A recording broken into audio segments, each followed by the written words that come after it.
हमारा जीवन बड़ा महत्वपूर्ण है और इसमें एक चित्त है जिसमें जन्म जन्मांतर की मेमोरी भरी पड़ी है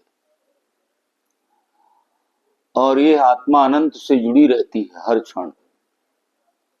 धीरे धीरे साधना से ऋषि मुनि लोग देख लेते थे, दूर की बातें जान लेते थे, भविष्य की बातें जान लेते थे और उसी तरह अपने जीवन का निर्धारण करते थे। अनुमान लग जाता था उनको।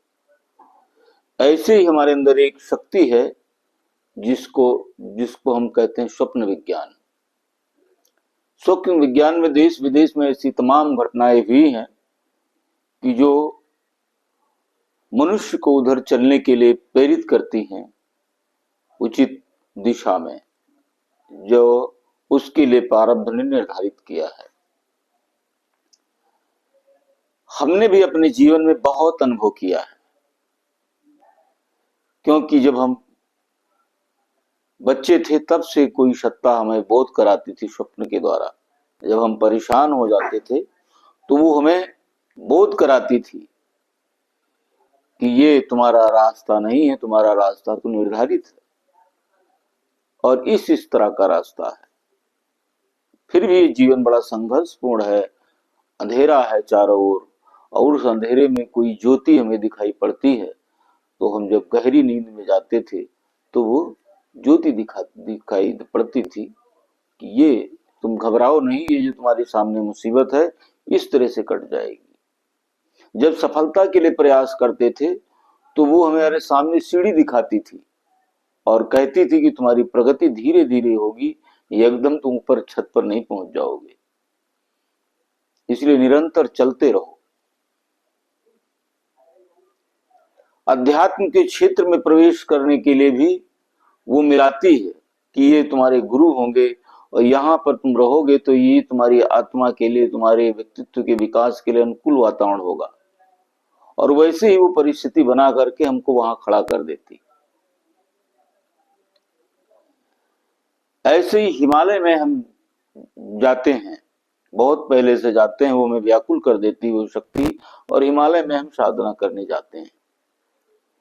एक बार स्वप्न हुआ कि हिमालय में बहुत बड़ा विश्वविद्यालय है और विश्वविद्यालय बना हुआ दिखा दिया, घाटी में सुंदर महल है और उसमें बहुत सारे बड़ी बड़ी दाढ़ी वाले लोग लंबे चौड़े पढ़ा रहे हैं।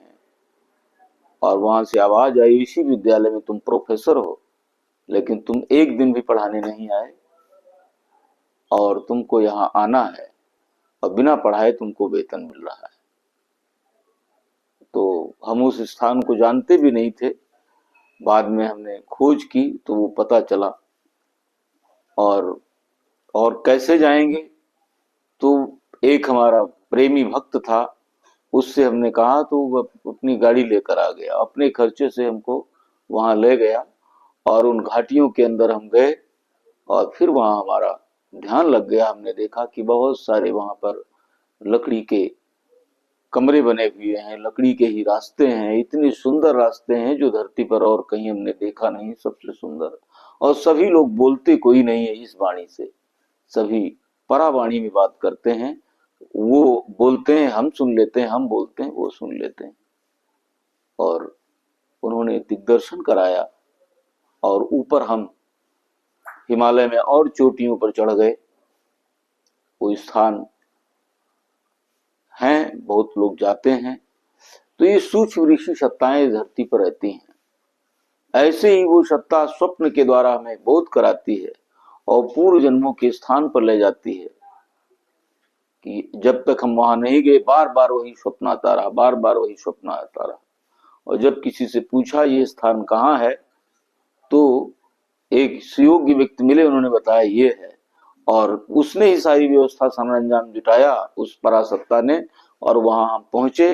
जब देखा भाव विभोर हो गई। तो हम रोज आते थे, यहाँ पर घूमते थे, टहलते थे।